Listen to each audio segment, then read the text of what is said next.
తూర్పు తీరంలో సముద్రుడు ఉగ్రరూపం దాల్చాడు. ఒక్కసారిగా ముందుకు దూసుకొచ్చాడు. ఉవ్వెత్తున ఎగసిపడిన అలలు తీర ప్రాంత వాసులను కలవరపెట్టాయి. పశ్చిమ తీరంలోనూ సముద్రుడు ముందుకు చొచ్చుకొచ్చాడు.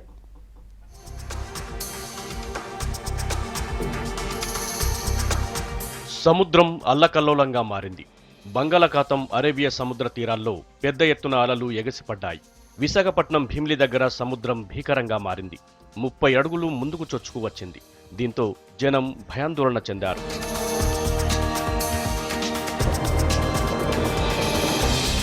విజయనగరం, గుంటూరు జిల్లాల్లోనూ సముద్రం భీకరంగా మారింది. అలల హోరుకు విజయనగరంలో 4 పడవలు బోల్తా పడ్డాయి. ఒక మత్స్యకారుడు చనిపోయాడు. చాలా చోట్ల సముద్రం వెంట ఉన్న చెట్లు కూలిపోయాయి.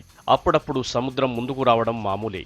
అయితే ఈ స్థాయిలో అలల ఉధృతి ఎప్పుడూ చూడలేదంటున్నారు తీర ప్రాంతవాసులు.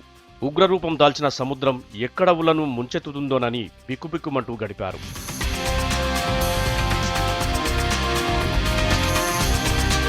అటు ముంబై తీరంలోనూ సముద్రం ముందుకు చొచ్చుకు వచ్చింది. అలల ఉధృతి స్థానికుల్లో అలజడి రేపింది.